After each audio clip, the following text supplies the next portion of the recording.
Hello, students. Welcome to the continued part of the poem The Farmer's Wife.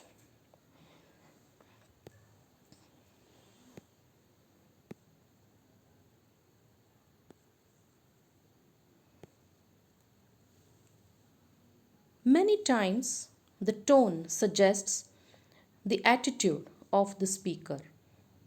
What kind of attitudes are suggested by the words virtuous, poor sinner, but is a man? What of this? Why this? The attitude of the speaker is cynical. She cannot accept her husband's act of cowardice. She uses the word virtuous ironically. She mocks at the possibility of all praising the farmer as a man of dignity who could not bear the idea of taking loans from others. It is customary for all of us to praise the dead, and so the farmer would get nothing but sympathy. However, the speaker considers his act cowardly. She says ironically that she'll be taken as a poor sinner because she is still alive when her virtuous husband has become a martyr. She is justifiably angry that the man of the house has turned out to be a coward. The man who abused her because of his advantage of being but a man in a patriarchal society has left her behind to do the work of a man, that is, earning a living for the sake of the four children. The woman rightly points out that the farmer should have had the strength of character to ask the question, what of this? And fought against the odds in life to come out of difficulty. But he showed no such courage and left his family behind in dire straits to fend for themselves. Next one. What kind of questions does the poem raise about the plight of farmers' widows? Do you think that these questions are only addressed to the speaker's dead husband? So, this is a general question. We see so many farmers dying of because of debts, means they cannot repay the debts taken by bank or somebody else, the creditors, and because they cannot repay them, they commit suicide. They cannot face the challenge in the life and they commit suicide. And what is the plight of such farmers' widows? That is the question. Is it only to this farmer's wife? No, it is a general question. It is to all those farmers' wife who have committed suicide.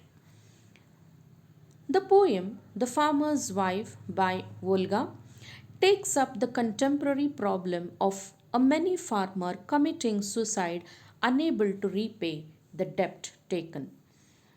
It takes a refreshingly different angle of perceiving the problem from the farmer's wife's angle. The poem is an eye opener because generally, when we hear or read about the acts of suicide, we think only about the tragic plight of the farmer who was pushed into the act of committing suicide. While it is true that the state of the farmer deserves our sympathy, it is equally true that not many of us view the problem from the angle of the family that is left behind. Usually, we show sympathy to the person who has committed suicide. But the more sufferer, main sufferer here is the family which is left behind.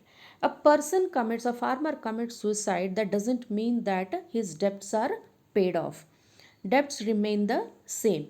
The person who cannot do it when he was alive, how can he imagine, how can he think that without him the family can manage?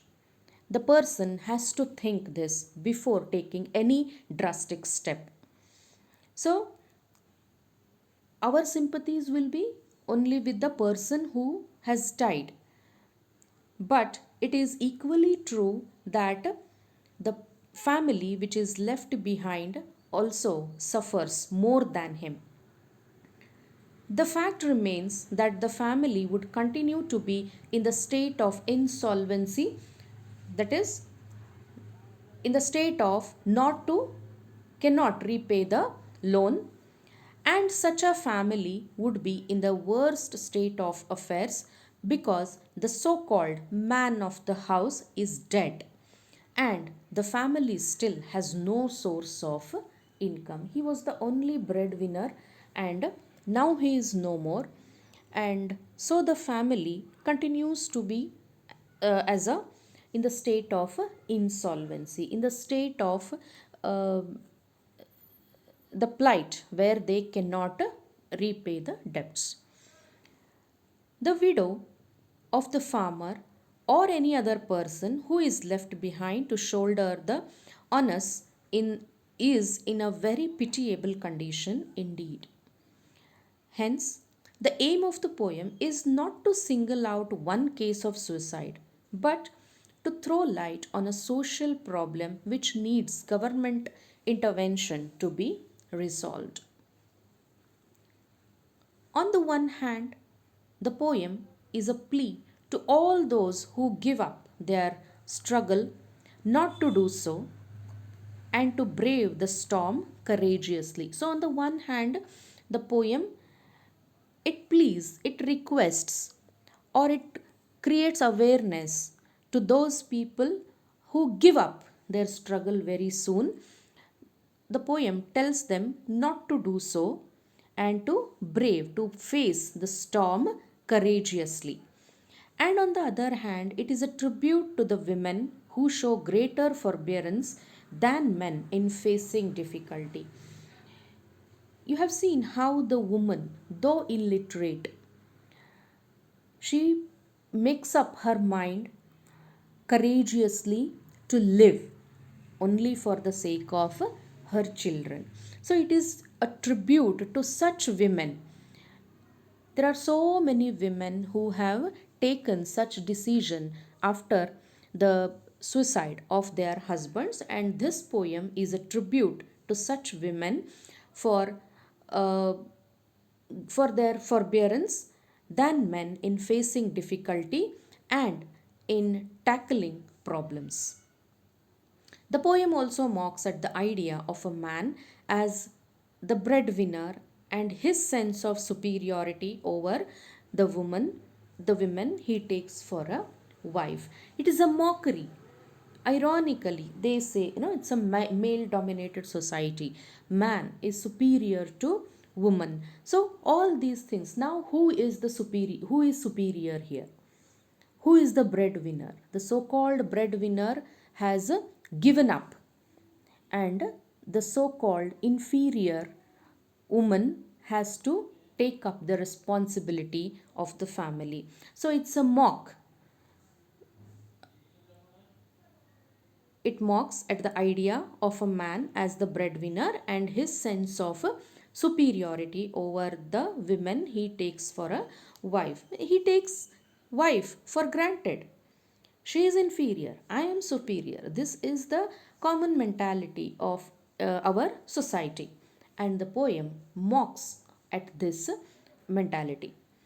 The poem, at yet another level, is an appeal to the government and perhaps even social organizations to support those people who want to live with dignity but are forced to eat dirt. The poem also supports such women, and also it requests the government and even the social organizations, perhaps some NGOs or any social organization, to support such courageous women who have courageously taken up the responsibility after their husband, after the death of their husband, and not to degrade them, not to insult them in the society, and instead They have to be supported, they have to be encouraged, and uh, encouraged to live with dignity and not to be forced to eat dirt. Thank you.